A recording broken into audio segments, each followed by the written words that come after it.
You're listening to the Just Wingin' It podcast, because let's be honest, none of us really know what we're doing. Hey, what's going on, everybody? Alex Lyons here, and thanks for listening to another episode of the Just Wingin' It podcast. And today, Morgan's not here. She is out in the interwebs doing all the things with her church, making sure, juggling 45 campuses and all the social media accounts that go onto that. And really hoping she's doing well. But today, I wanted to bring on a new guest because we wanted to. The goal of this is not necessarily to just have me and Morgan talk and you hear us banter back and forth, but us to bring on other people who are just winging it. And in the midst of the crisis that we're having, I can't think of anybody that I've seen wing it well and has been able to, on the fly, be a great resource, specifically in the church community than Caleb and Blackbar. So today I'm joined by Caleb from Blackbar. Caleb. Hey, everybody. I'm happy to be on the show today.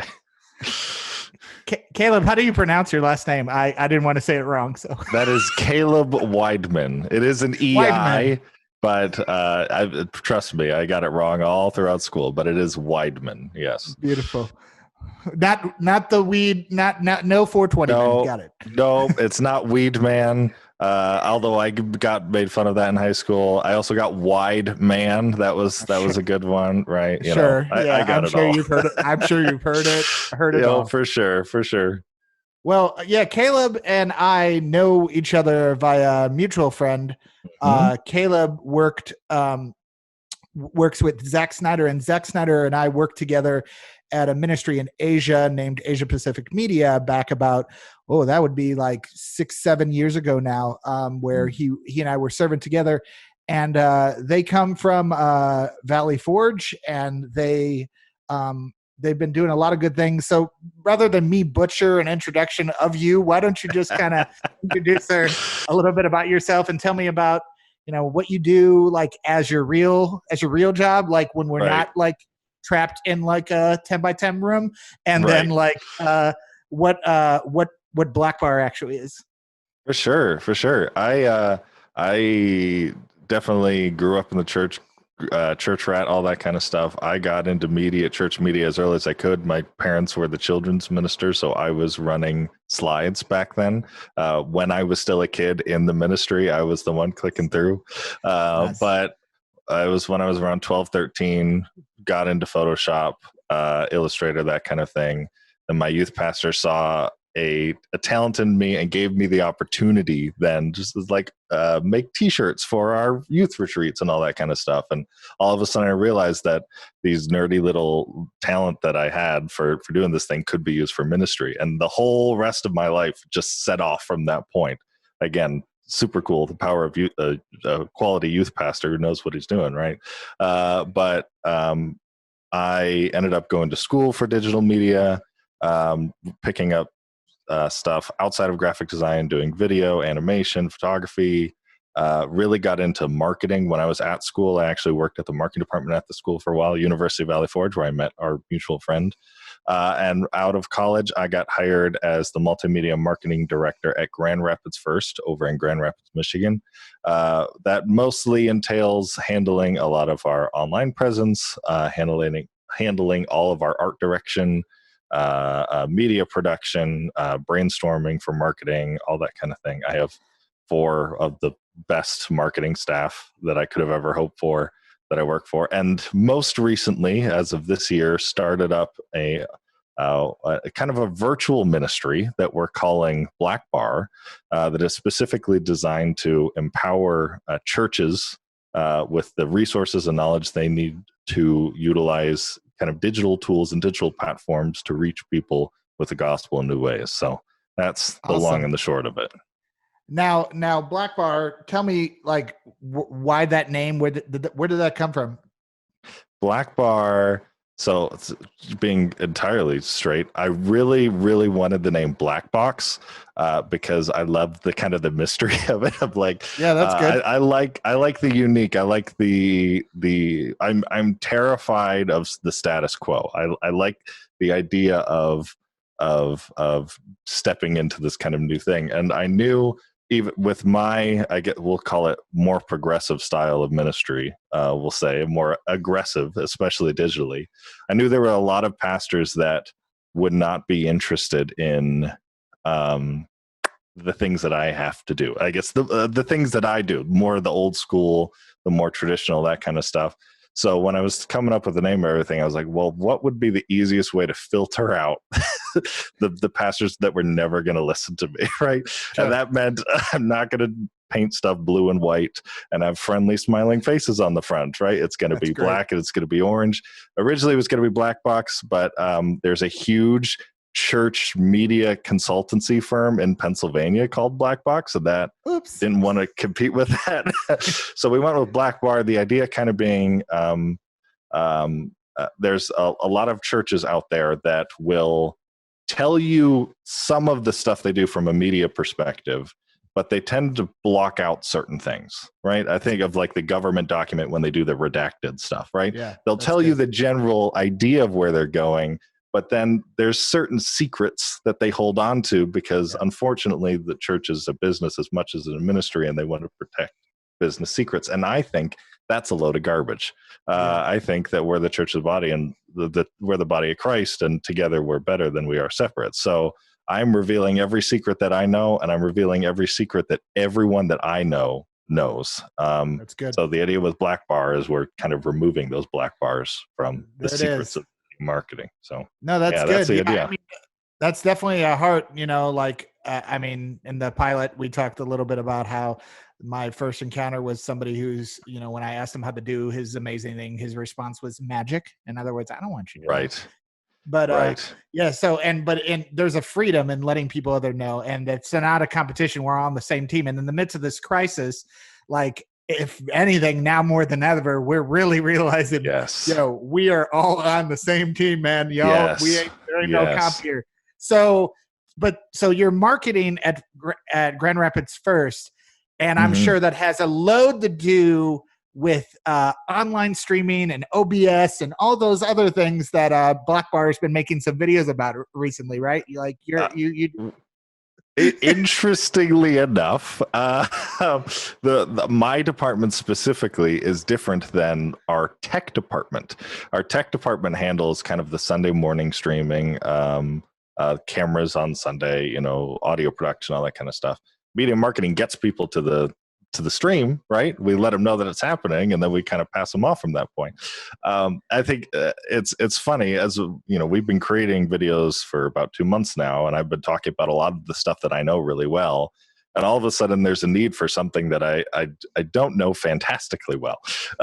But I happened to have been, not professionally, but I had been messing around with OBS for a couple of years, doing Twitch streams and little YouTube things just for my and making my online Dungeons and Dragons games a little bit more interesting, right? Like, that's the only reason I know how to use those tools.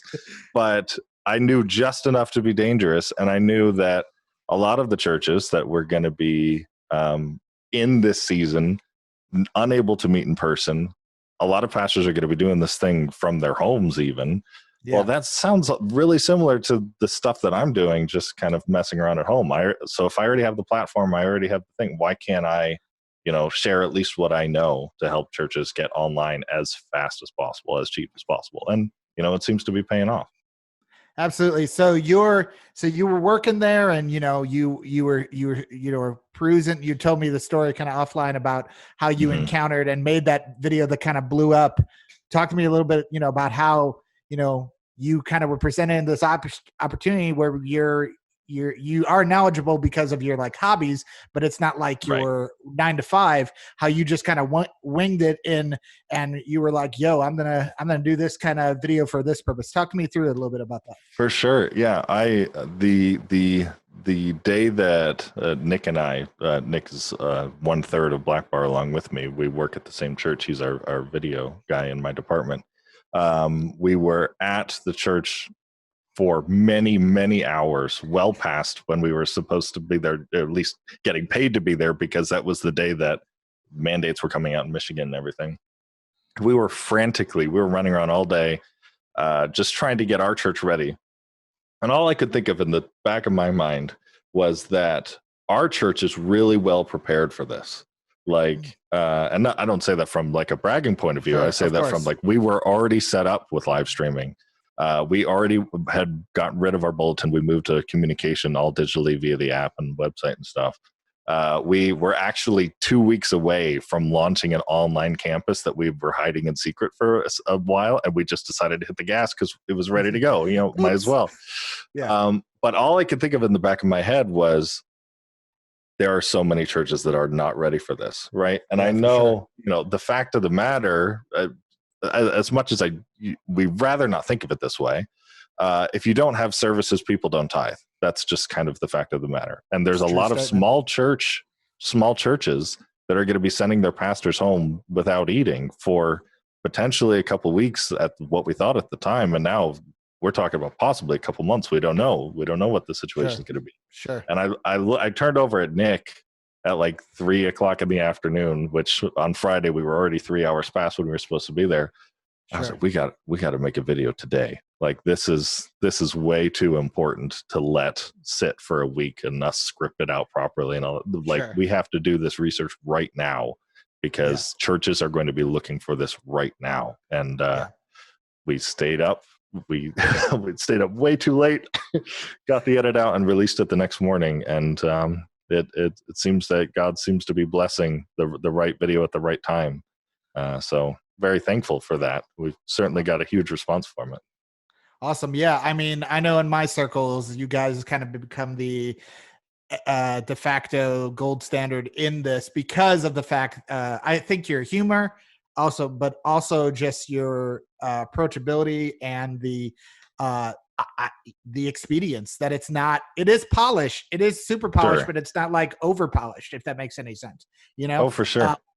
So talk to me obviously you mentioned in the next couple months, like, we're all going to have to wing it in different ways. Just tell me, like, maybe some ways on one hand, what you're doing in your 9 to 5, how you're winging it there. And then with this newfound like influence, what do you hashtag influencer? There you go. How are you responding and winging to that new reality? Because now people are like listening to what Caleb has to say. So right, it's definitely a new reality. I'm not used to that yet, but I guess we can take it one at a time. From the 9 to 5 perspective, we are currently in a situation where our staff is all working, but we're all working from home. Right, we're in full quarantine over here, so we're having our teams calls in the morning and the afternoon, and trying our best to stay in communication. And I know that there's a lot of churches that are in a very, very similar level right there. Makes like recording live streams very difficult and whatnot. We have been very, very. Our church is typically, we think very long and hard about everything before we start anything up. But this isn't the time for thinking long and hard about anything. Good. This is the time for really doing, good, man. Right? That's really good. It's honestly, it's a time for people are needing and hurting right now. What can we do right now to help people? What is the social media strategy? There is no social media strategy of a pandemic. Nobody knows what's going on. It's super important to acknowledge that there's no precedence for this, right? There's no expert that exists on this subject. I am certainly far from one, right? And everybody's just trying to do their best. Same. I know our social media strategy prior to the pandemic was we wanted to encourage people. We wanted to inform people about upcoming events, and we wanted to engage with people.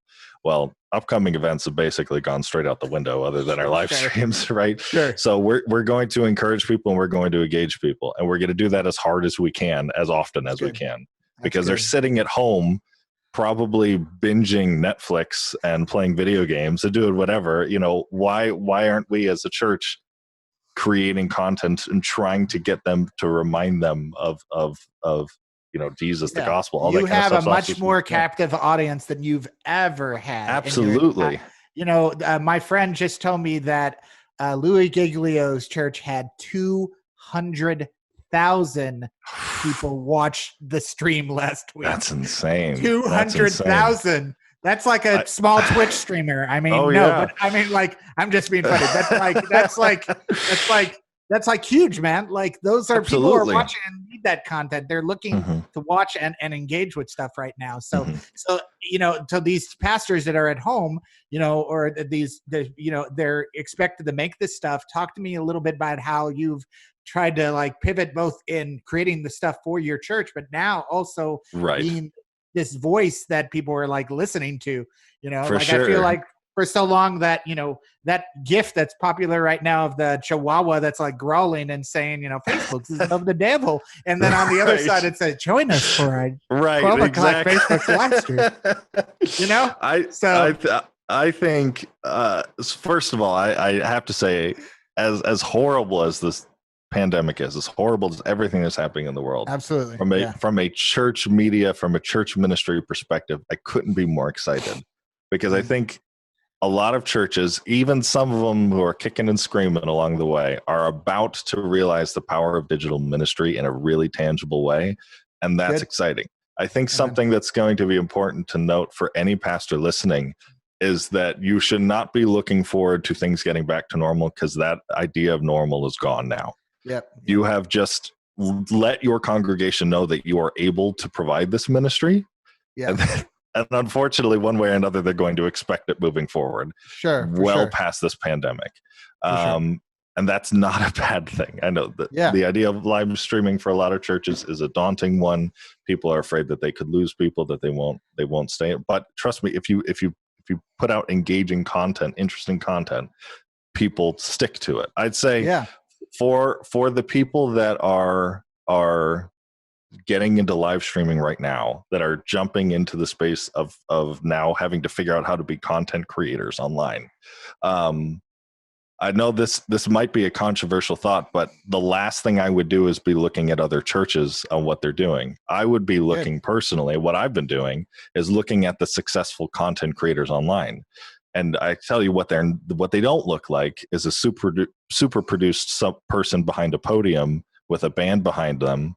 The Gary V's, the Casey Neistats, the Peter McKinnon's, They don't have a worship team backing them up for the last 5 minutes of their sermon, so you have an emotional response to whatever he's saying, right? It's John Krasinski just did his Good News YouTube channel. He just released one video. It has 8.5 million views after 24 hours. It's literally him behind a desk with like his kid drew a drawing of the logo and it's shot obviously on an iPhone, and Steve Carell's wife is like, "Hold on, honey, let me adjust the camera." Right. It's not. I mean, I'm in no way saying that production value isn't important, but it's probably the least important when it comes to the priorities of stuff that you need to be thinking about with your live streaming. The content is a big deal here. I think if you treat, I've seen a lot of questions, especially on our Discord. And this kind of pervasive thoughts keeps hitting me over and over again, and it grates against me so hard, of this mindset of how do I take what we were doing on a Sunday morning and then get it online? And that is the wrong question. That is not the mindset to be taking. We are talking about an entirely new medium. Success looks different on this medium. A quality church live stream looks different than a quality in-service thing. On a quality church live stream, you want people chatting and engaging and talking back and forth. If that was happening in an actual Sunday, the pastor would probably lose his mind, right? That's but a little bit distracting, right. Understanding the differences in those and looking at what makes a good live stream, what makes it engaging, not just what makes a good church live stream engaging, what makes a live stream engaging. Take it from that. I think a lot of churches, especially smaller churches, are really quick to just jump on whatever the slightly bigger church down the street is doing, because obviously they're bigger, so they know what they're talking about, without asking the question of why they're doing what they're doing. So if you can set out goals for what is it that you want your community to feel, what is it that you want them to do, and then work through those goals with the digital tools we have access to, I think that would be my biggest advice. Don't worry about what everybody else is doing. I think of like the example. I know I was on a call with a lot of your the the pastors and media people that you work with in South Carolina Southern Baptist churches, and someone mentioned a pastor that had recorded his message in a voicemail that he had his pastors call in and listen to, or had his congregants call in and listen to, because it sounds like he was probably an older guy, probably had an older congregation. They're not going to figure out how to do YouTube. No. He wasn't going to figure out how to YouTube. No. But he reached his community the way that he knew best how to do it. And I think that's amazing. There's a church down the street from where I grew up at that's literally called, they have the name, it's like a one-room schoolhouse looking thing. It's called the Old Regular Baptist Church. That's the name of the church. It's on the sign. I think it's amazing. They don't need, to be streaming on Facebook and YouTube. They don't need a Twitter page, right? Sure. Anybody who's telling you that they have the one-size-fits solution for your church is lying or selling you something. I am confident of that. No, absolutely. And I think what's important in this time is innovation. And innovation does not mean better technology, but it's the ability to adjust on the fly and to pivot accordingly. Like the pastor who, like I have a cassette tape and there's 20 minutes on this cassette tape, then I'm going to press the play and record button and I'm going to talk for 20 minutes. And if you get a busy signal, guess what? Just call again in 20 minutes. So to me, that's the whole essence of winging it, is like in this mode right now that we live in, since nobody has it figured out, since nobody, knows what the right thing to do is, it's a new territory, and it's a freedom that really is in that, because you can't say, because nobody's ever tried it. Nobody knows what the most successful is, because there is no, success in that arena. I think to me, personally, I think what I'm recommending our churches is bluntly to just kind of get away from live streaming altogether and just make everything pre-recorded and for sure. Bump that YouTube, bump that Facebook, because, I think, down the line, and I have a very personal example of that, these production staffs may be in danger of, they're putting themselves and their pastor in danger, because we don't know outside of when they're recording who they have or have not encountered. So, so I feel that, and to me, there's more of a hominess of it, like my pastor is here. He's in it with me. He's in the same situation that I am in.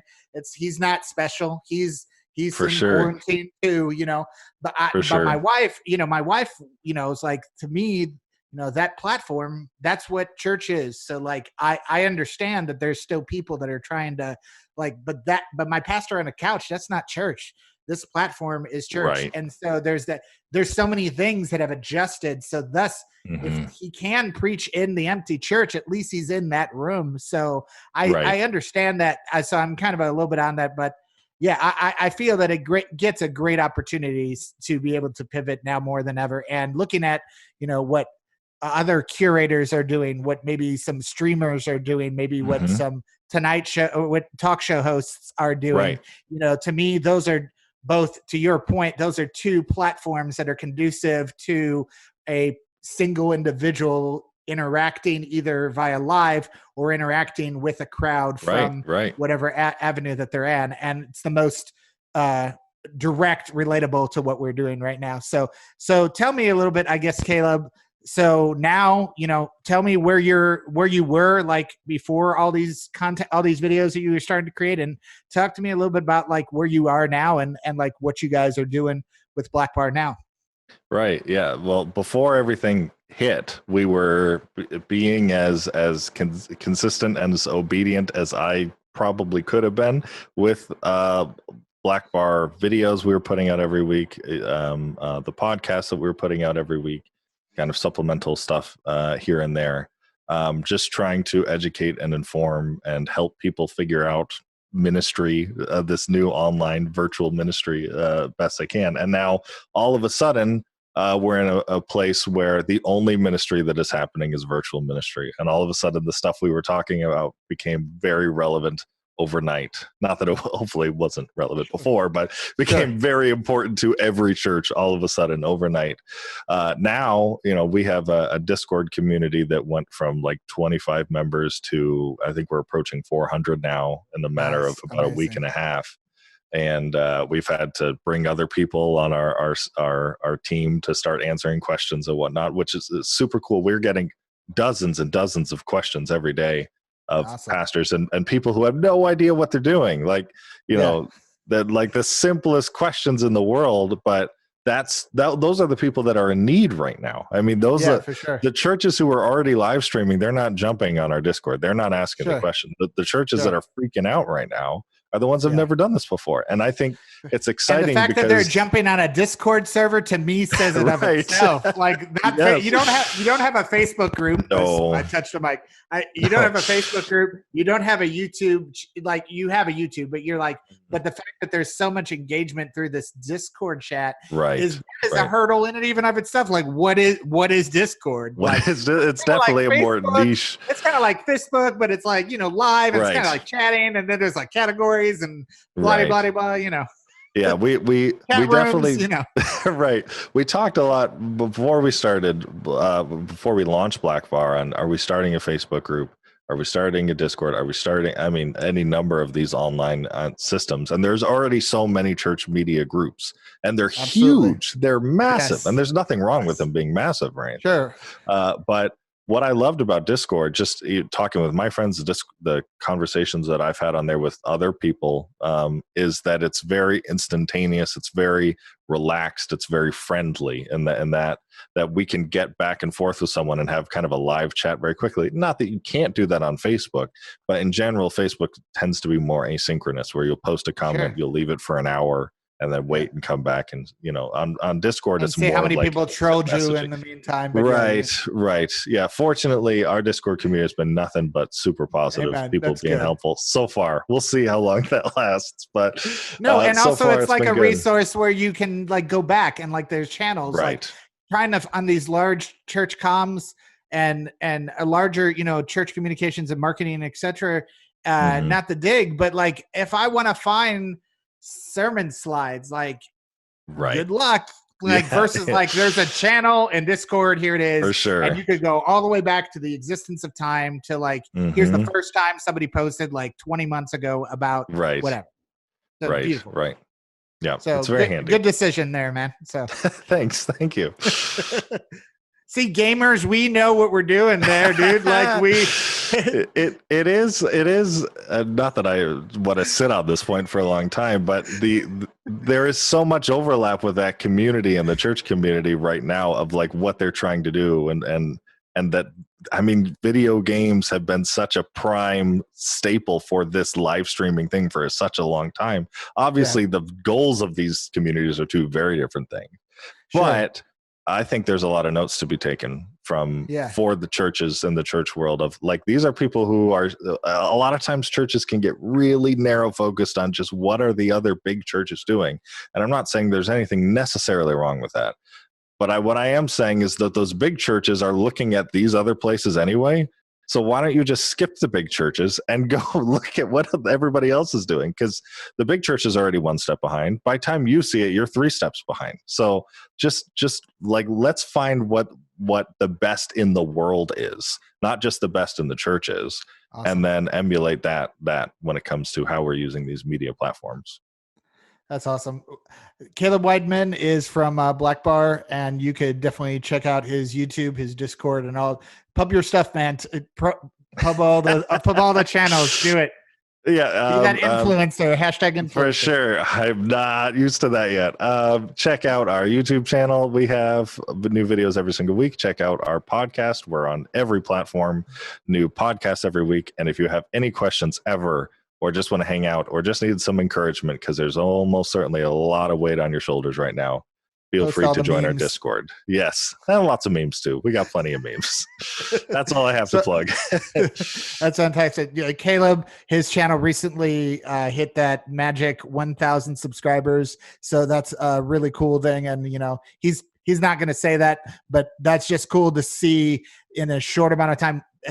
Caleb's Blackbar and Zach and Nick, they started their podcast actually the same week that Just Winging It started. Now, we've had a couple less episodes and a little bit less content than y'all have had. But it's just amazing to see that within a matter of months, the amount of how God is blessing them and giving them great influence for such a time as this. We go back to Salt Man, like Salt for such a time as this. How much does that Oh, absolutely. And I would say to all you guys out there that it is such a time as this. Now is the time to wing it. Now is the time to do something. So just remember as we go that you are loved, you are not alone, and you are cared for, and that we are all in this just winging it together. Bless y'all.